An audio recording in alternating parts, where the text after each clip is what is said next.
देखिए अगला प्रश्न दिया गया है, ये 15 cot a इक्वल टू 8, तो साइन ए और सेक ए का मान ज्ञात कीजिए।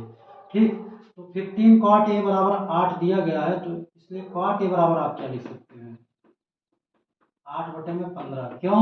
क्योंकि 15 इसके साथ गुणे में है, जब इधर आएगा तो बटे में चला जाएगा। और cot a हम जानते हैं क्या होता है, आधार बटे में लंब, यानी आधार आपका हो गया 8 और लंब हो गया 15।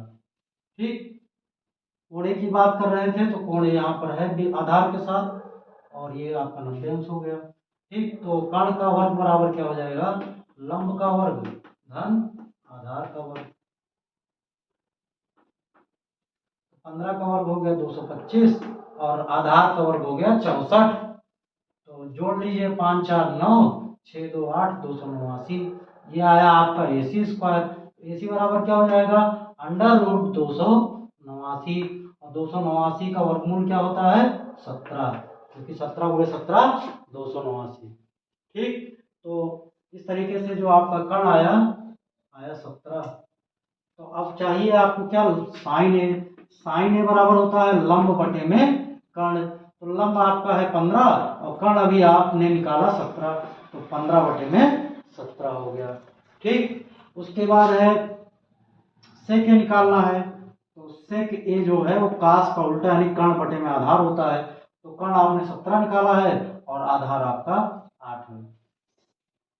तो इस तरीके से साइन ए और सेक ए का मान आ गया। ठीक है, देखिए प्रश्नावली 8.1 का 7वां प्रश्न दिया गया है आपको, अगर यदि sec थीटा बराबर 13 बटे में 12 हो तो अन्य सभी त्रिकोणमितीय अनुपात का मान ज्ञात कीजिए। मतलब sec थीटा का मान दिया गया है और इसके आधार पर आपको जो भी बाकी कुल जो है 6 त्रिकोणमितीय अनुपात आपको बताया गया, जिसमें से एक दिया गया है, बाकी 5 आपको निकालना है। तो कैसे निकालेंगे, इसके लिए हम पहले चित्र बना लेते हैं, क्योंकि हमारे पास दो ही चीजें हैं और तीसरी चीज हमें निकालनी पड़ेगी।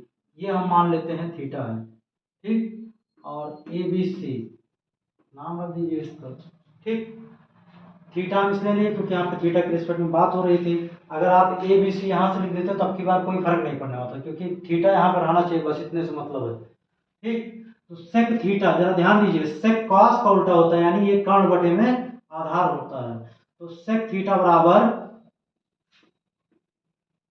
13 बटे में 12 हमें क्या बता रहा है, कर्ण बटे में आधार बता रहा है। इसका मतलब हो गया कर्ण क्या है 13 और आधार है 12। तो लंब निकालेंगे जरा, लंब का वर्ग बराबर क्या हो जाएगा, कर्ण का वर्ग ऋण आधार का वर्ग। तो कर्ण का वर्ग हो गया 13 13 169 और आधार का वर्ग 144। घटा दीजिए, 9 में से 4 गए 5 और 6 में से 4 गए 2, 1 में से 1 गए 0। ये हो गया आपका AB स्क्वायर बराबर, AB बराबर क्या हो जाएगा, स्क्वायर रूट 25, और 25 का वर्गमूल होता है 5। तो इस प्रकार से AB का मान यानी लंब आपका आ गया 5। अब आप बहुत आसानी से किसी का भी मान निकाल सकते हैं। जैसे साइन थीटा का मान निकालना है आपको, तो साइन थीटा बराबर होता है लंब बटे में कर्ण।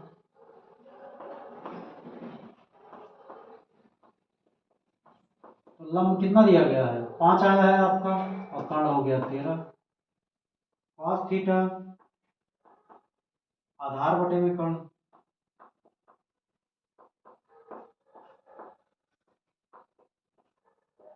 आधार आपका है 12 और कर्ण है 13। tan थीटा क्या हो जाएगा, लंब बटे में आधार।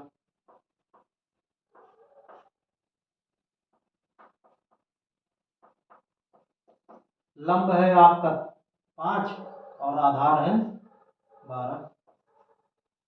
ठीक है, cot थीटा क्या हो जाएगा, आधार बटे में लंब, जो कि tan का उल्टा होता है। कितना हो जाएगा, आधार आपका 12 है और लंब 5 है, 12 बटे में 5, चाहे इसी को उल्टा करके लिख दे तब भी आ जाता।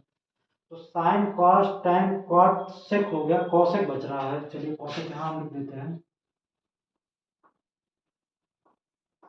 कॉसेक थीटा बराबर कर्ण बटे में लंब।